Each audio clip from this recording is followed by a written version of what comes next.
Let's see what the newspapers are making of all of this today. We'll start with the Telegraph. It leads on the King's speech with the headline, "Thank you, Mama." The Daily Mail covers the King's heartbreaking speech with a poignant photo of him looking very tearful. The Guardian quotes the King, "I shall endeavour to serve you with loyalty and love." The Times leads on the King's speech, covering the news that William now has been made Prince of Wales. The Express has the King, how he ended that speech, very movingly, "May flights of angels sing thee to thy rest." And the Mirror covers the King's pledge of loyalty to the nation there, loyalty, respect, love. And the Eye covers Charles's vow of lifelong service. Well, let's get through today's papers, shall we, with political editor of the HuffPost UK, Kevin Schofield, and author and journalist Susan Holder. Thanks for coming back. Right, Susan, we're starting off with how green King Charles may be. Well, he's always been very green. Of course, he was green before green was a thing, really. And there's a piece in the Guardian today about 52 years ago, when he was a young Prince of Wales, he made a speech warning about the dangers of pollution. And for all of the years since, he has been very vocal and active. But now he's become king, he has been asked the question, are you going to still be quite active and be an activist and be political? And he said, no, of course I'm not. He understands there is a difference. I don't think he's made his position on several things quite clear, but he knows he shouldn't be getting too involved in certain things. But I just wonder, going forward, I think he will honour his own word of saying, no, I won't be too political. But I do wonder, will it, a bit like his mother did, he will find a way to make certain points. Do you remember the hat that she wore to the state opening of Parliament, with the blue hat with the yellow circle of flowers that was just like the European Union flag? No, yes, I do. Yeah, and I just wonder, that was quite a little, I mean, everything the Queen did was carefully planned. That won't have been an accident, and although she never says anything, you have to make your own kind of mind up about what she means. I think Charles has the wit and the kind of intelligence to do that as well. But I think he says he won't be kind of being too political, and that is fair enough. Yeah, well, I think that's, I mean, the advantage of having a monarch as head of state is that they are above the political They are. front. I don't think being an environmentalist is too controversial. No, really. It's the way you go about it. He doesn't have to speak out about it, but he just could be seen at certain events. And I'm sure when he has his weekly audience with the Prime Minister. Yes. Oh, yeah. Oh, I'm sure he'll be outspoken then. Oh, yeah. That doesn't leak. So No, he wants that definitely doesn't leak, does it? We know where it'd come from if it did. Can the Commonwealth survive without her? Well, see, this is interesting because obviously we automatically thought of the Queen as our head of state, our monarch, but you know, she also fulfilled an incredibly important role as head of the Commonwealth for 70 years, and she was highly regarded and highly respected, and there's been debate about the future of the Commonwealth. Is it an anachronism in this day and age? And you know, more countries have joined the Commonwealth since she began. Well, that's true, absolutely. But that's the question: is will that sort of glue that was holding it together, was that the Queen herself, or you know, the monarch? But yeah, exactly. Is it the institution or the person? And I mean, it's an interesting piece as well. I mean, I hadn't realised, you know, how much she was more than a figurehead at the top of the Commonwealth. You know, she took a real interest in, you know, over 50 countries, as you say, and she had an intricate knowledge of the political situation. The leaders would have knowledgeable conversations with heads of government and say, well, what about this? And can you explain why you did this? You know, so, you know, when you think how much she had on her plate to actually be so heavily involved in the Commonwealth as well, so many countries, dozens of them, it's a really interesting debate as to, I guess it's one of the other imponderables as to what will happen now that Charles is on the throne. You know, he's got so many responsibilities. Some things actually fall by the wayside that the Queen was maybe more I think he'll feel about interested the Commonwealth in the way she does. I mean, that's what makes me angry, is that the devotion she has had to the Commonwealth, and the fact that she's attracted more people to it, and the way she has spent hours and hours visiting and all the rest of it. Any idea that she's racist it's ridiculous. is completely wrong, isn't it? I'm so angry that that's been allowed to filter through, because it shouldn't have. No. Talking of all things changing, though, with the new king, Susan, the Sun is looking at what is now the Carolean age. Well, I didn't realise that we were in the Carolean age. What a lovely word that is. I'm very reassured, because I was a bit worried we might be ending up a right bunch of Charlies, which is not what we want to be, is it, really? But yes, Caroline is a much nicer word, so we're going to go with that. And obviously the money is going to change. Don't worry, everything is still legal tender. You don't have to spend it all at once and get rid of it. It will be kind of phased through now, with Charles's head obviously on coins. They've done a mock-up. They have done a mock-up. Which is quite interesting, because I've been wondering what on earth they're all going to look like. Yeah, it is interesting, isn't it? Have they got that picture? No, they haven't. I could hold it up. No, it's a bit small. But They'll find it for you soon.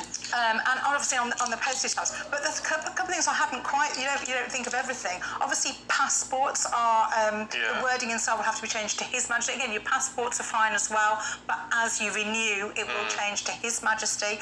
But things like royal warrants for businesses. So it says here about 800 companies such as Cadbury and Boots were granted ones by the Queen. But they'll HP Sauce. all these ones. Is that royal current? Oh yeah. They'll lose the right to use the royal coat of arms unless King Charles renews permissions, which I presume he will. But on his very long list of It's just one of the many things he's got to do. Post boxes as well will have to have the stamp on the chain. I mean, we won't see that though, because that's only with new post boxes. Well, yeah. Yeah, I wonder where we'll be the first Where do we part. ever get a new post box? I don't know. No, that's true. They're being shut down more than being opened up. Yeah, and interesting. We had new ones, though, for after the Olympics, didn't we? Gold ones. Well, they just repainted painted them, didn't them. they? Oh, did they? I think they just painted ones that were already there gold. Yeah, they did. Interesting with the warrants. The Prince and Princess of Wales can now issue warrants. That's right, they can. So that'll be quite something. That'll be won't it? nice. Now people will be Have after that those, warrant. won't they? Can we very quickly go to Boris's speech, which I thought was fab yesterday? Yeah, All of the speeches were good. Yeah, I mean, the House of Commons was packed yesterday. Now, I think by common consent, Boris Johnson, for all his reputation as a great communicator and public speaker, his performances in the House of Commons over the years have not been great. He's not a great Commons performer, but yesterday he absolutely nailed it. It was a great speech.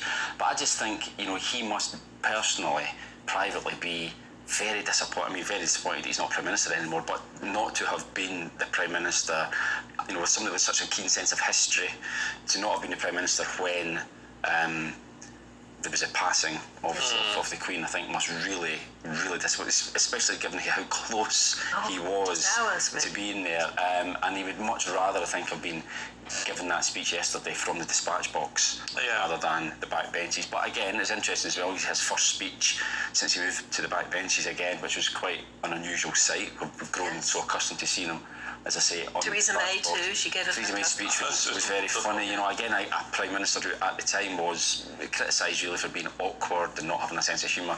Well, she completely disproved that yesterday. Doesn't it show how well people can speak when they're on firm ground, when they know what they want to say and it means something? Yes. And that's where I think Boris showed what a much better Prime Minister he could have been if he'd ever been on firmer ground and sure of his facts. And with that speech yesterday, he knew exactly what he wanted to say. He spoke from the heart, he spoke with feeling, he'd thought it through, and he is a great speaker, and his use of language is amazing, and therefore gave a great speech. But Theresa May's sense of timing. It was great. The cheese story about when she popped the cheese at a barbecue. But then she paused while everybody laughed. I mean, she really... She managed to get about 3 or 4 big laughs out of it because she was timing it was a lesson in stand-up, wasn't it, actually? Which you won't expect from Theresa May at all. But again, she was very clear on what she wanted to say, and that's what came across. And I think that's interesting.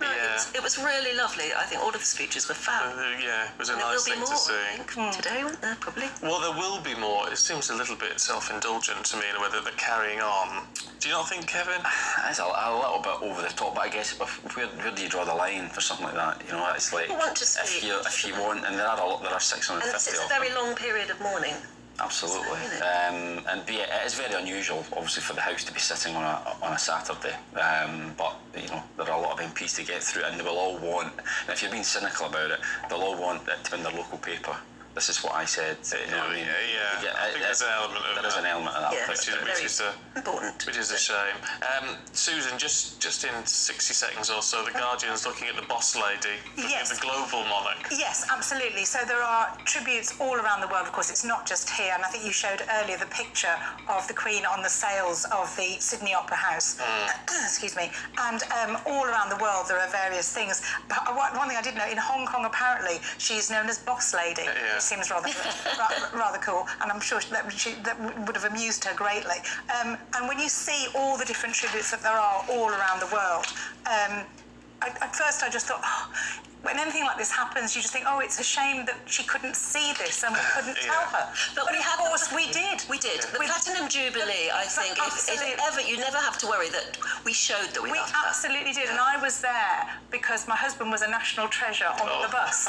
So I was there on the Mall. I saw him go down the bus. I saw all the people there, and then I watched from an embassy when he was singing the national anthem, and all day we did this, and nobody thought the Queen was going to be able to come. We've been told that she wasn't able to come, and everyone accepted that. It was understandable.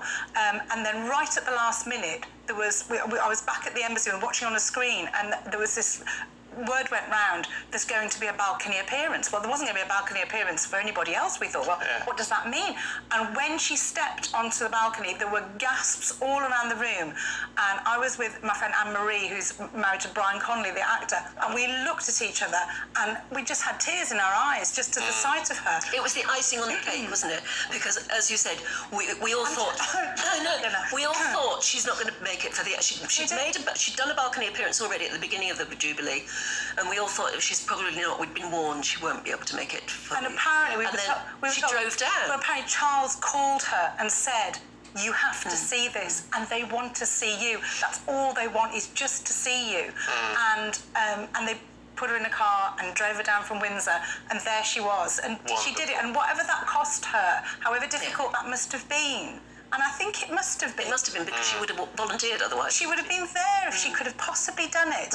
And she stepped out, and it was a real moment that we saw that. And I am so grateful that I was there to see that. It was incredible. Well, look, on that note, we need to leave it. We're overrunning slightly. It's just gone 8 o'clock, but we're going to take just a moment to, I think, hear the national anthem again, and then we'll be back with all the main stories.